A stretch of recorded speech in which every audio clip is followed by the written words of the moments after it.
A simple thing. About an hour later, we were all seated in the giant auditorium, waiting for Mr. Tushman to give his middle school address. The auditorium was even bigger than I imagined it would be, bigger even than the one at Via School. I looked around, and there must have been 1 million people in the audience. Okay, maybe not 1 million, but definitely a lot. "Thank you, Headmaster Jansen, for those very kind words of introduction," said Mr. Tushman, standing behind the podium on the stage as he talked into the microphone. "Welcome, my fellow teachers and members of the faculty. Welcome, parents and grandparents, friends and honored guests, and most especially, welcome to my 5th and 6th grade students. Welcome to Beecher Prep Middle School graduation ceremonies." Everyone applauded. "Every year," continued Mr. Tushman, reading from his notes with his reading glasses way down on the tip of his nose, "I am charged with writing 2 commencement addresses, one for the 5th and 6th grade graduation ceremony today, and one for the 7th and 8th grade ceremony that will take place tomorrow. And every year I say to myself, let me cut down on my work and write just one address that I can use for both situations. Seems like it shouldn't be such a hard thing to do, right?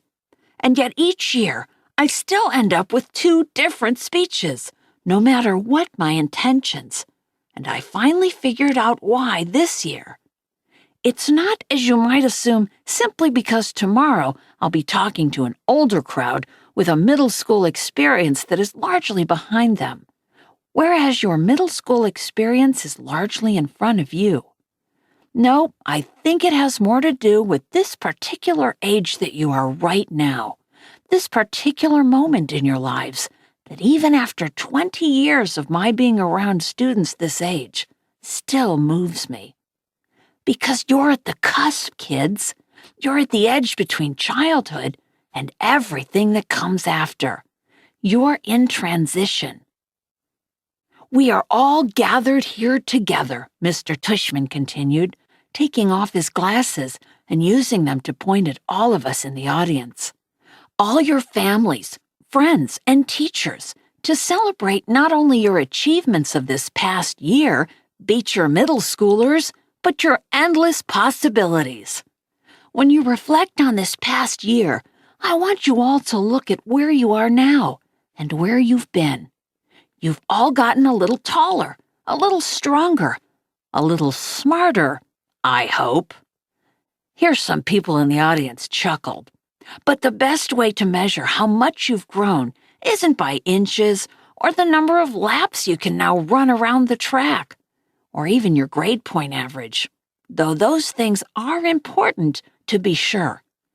It's what you've done with your time, how you've chosen to spend your days, and whom you have touched this year. That, to me, is the greatest measure of success. There's a wonderful line in a book by J.M. Barrie, and no, it's not Peter Pan, and I'm not going to ask you to clap if you believe in fairies. Here, everyone laughed again. But in another book by J.M. Barrie called The Little White Bird, he writes, "He started flipping through a small book on the podium until he found the page he was looking for, and then he put on his reading glasses. Shall we make a new rule of life? Always to try to be a little kinder than is necessary?" Here Mr. Tushman looked up at the audience. "Kinder than is necessary," he repeated. What a marvelous line, isn't it? Kinder than is necessary. Because it's not enough to be kind, one should be kinder than needed. Why I love that line, that concept, is that it reminds me that we carry with us, as human beings, not just the capacity to be kind, but the very choice of kindness. And what does that mean? How is that measured? You can't use a yardstick.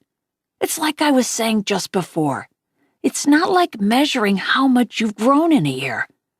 It's not exactly quantifiable, is it? How do we know we've been kind? What is being kind anyway? He put on his reading glasses again and started flipping through another small book. "There's another passage in a different book I'd like to share with you," he said. "If you'll bear with me while I find it. Here we go. In Under the Eye of the Clock by Christopher Nolan, the main character is a young man who is facing some extraordinary challenges. There's this one part where someone helps him, a kid in his class. On the surface, it's a small gesture, but to this young man, whose name is Joseph, well, if you'll permit me." He cleared his throat and read from the book. "It was at moments such as these that Joseph recognized the face of God in human form. It glimmered in their kindness to him. It glowed in their keenness. It hinted in their caring. Indeed, it caressed in their gaze." He paused and took off his reading glasses again. "It glimmered in their kindness to him," he repeated, smiling. Such a simple thing, kindness. Such a simple thing. A nice word of encouragement given when needed. An act of friendship. A passing smile. He closed the book, put it down, and leaned forward on the podium. "Children, what I want to impart to you today is an understanding of the value of that simple thing called kindness. And that's all I want to leave you with today. I know I'm kind of infamous for my, verbosity." Here everyone laughed again. I guess he knew he was known for his long speeches. "But what I want you, my students, to take away from your middle school experience," he continued, "is the sure knowledge that in the future you make for yourselves, anything is possible. If every single person in this room made it a rule that wherever you are, whenever you can, you will try to act a little kinder than is necessary, the world really would be a better place. And if you do this, if you act just a little kinder than is necessary, someone else, somewhere, someday, may recognize in you, in every single one of you, the face of God." He paused and shrugged. "Or whatever politically correct spiritual representation of universal goodness you happen to believe in," he added quickly, smiling, which got a lot of laughs and loads of applause, especially from the back of the auditorium where the parents were sitting. Awards. I liked Mr. Tushman's speech, but I have to admit, I kind of zoned out a little during some of the other speeches. I tuned in again as Miss Rubin started reading off the names of the kids who'd made the high honor roll, because we were supposed to stand up when our names were called. So I waited and listened for my name as she went down the list alphabetically. Reed Kingsley, Maya Markowitz, August Pullman. I stood up. Then when she finished reading off the names, she asked us all to face the audience and take a bow, and everyone applauded. I had no idea where in that huge crowd my parents might be sitting. All I could see were the flashes of light from people taking photos and parents waving at their kids. I pictured Mom waving at me from somewhere, even though I couldn't see her. Then Mr. Tushman came back to the podium to present the medals for academic excellence, and Jack was right. Jimena Chin won the gold medal for overall academic excellence in the 5th grade. Charlotte won the silver. Charlotte also won a gold medal for music. Amos won the medal for overall excellence in sports, which I was really happy about because ever since the nature retreat, I considered Amos to be like one of my best friends in school. But I was really, really thrilled when Mr. Tushman called out Summer's name for the gold medal in creative writing. I saw Summer put her hand over her mouth when her name was called, and when she walked up onto the stage, I yelled, "Woo-hoo, Summer!" as loudly as I could, though I don't think she heard me.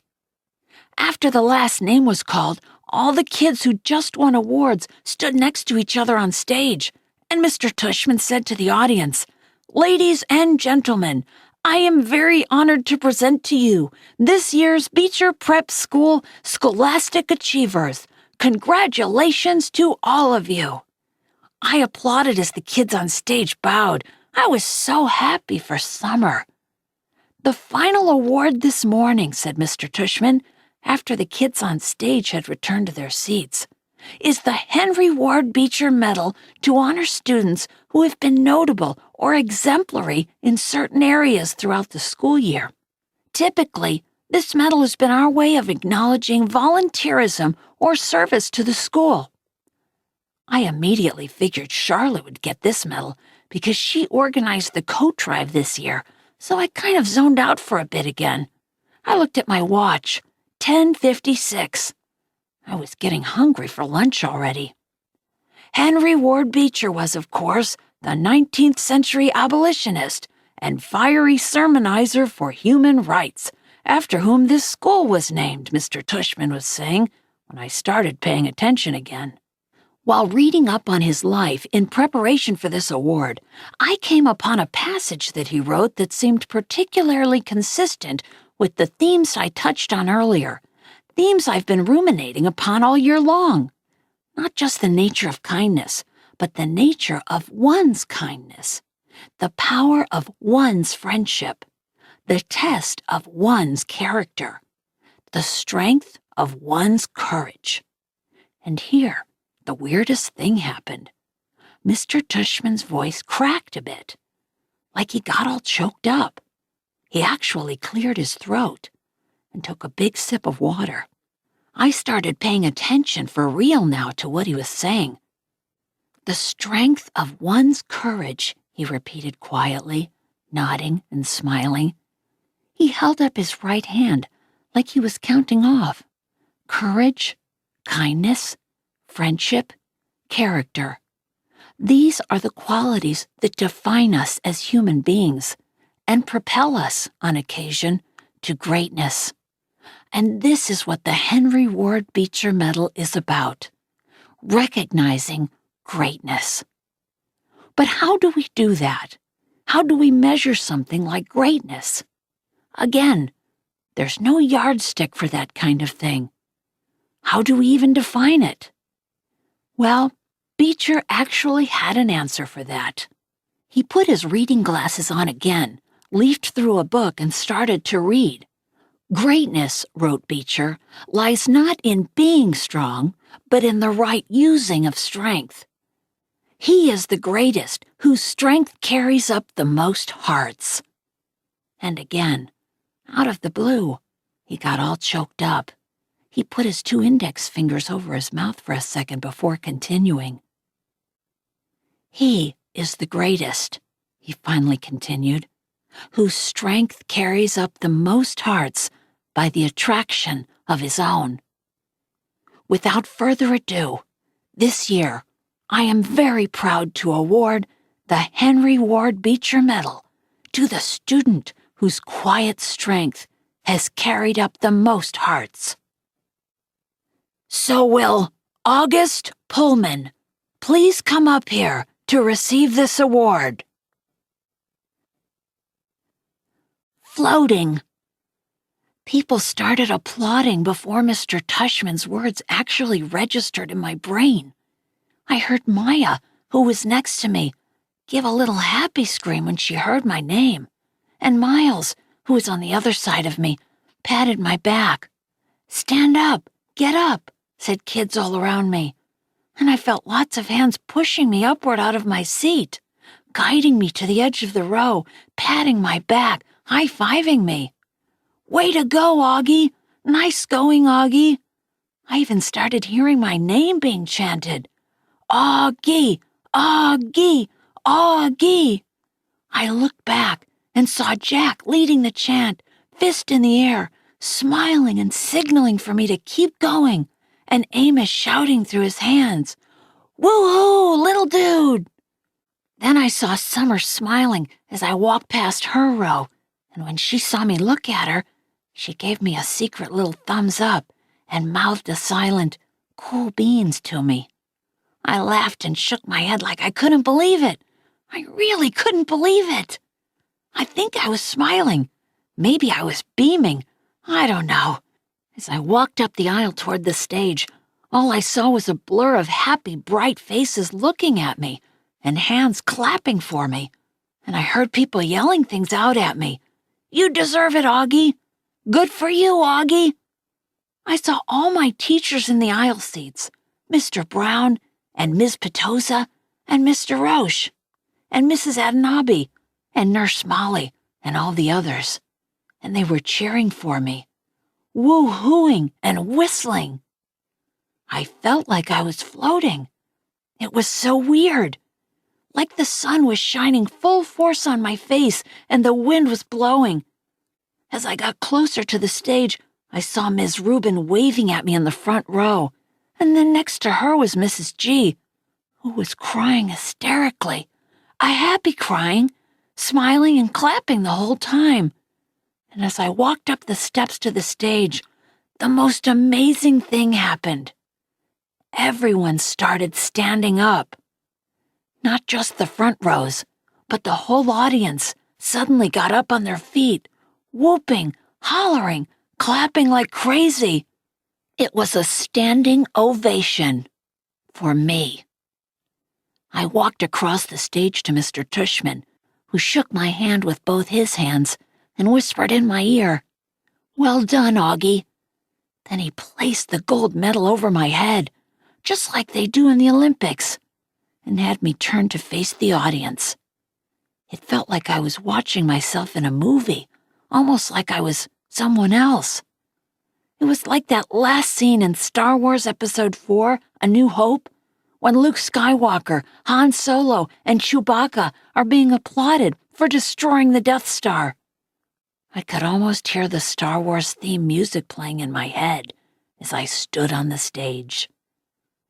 I wasn't even sure why I was getting this medal, really. Now, that's not true. I knew why. It's like people you see sometimes, and you can't imagine what it would be like to be that person, whether it's somebody in a wheelchair or somebody who can't talk. Only I know that I'm that person to other people, maybe to every single person in that whole auditorium. To me, though, I'm just me, an ordinary kid. But hey, if they want to give me a medal for being me, that's okay. I'll take it. I didn't destroy a Death Star or anything like that, but I did just get through the 5th grade. And that's not easy, even if you're not me. Pictures.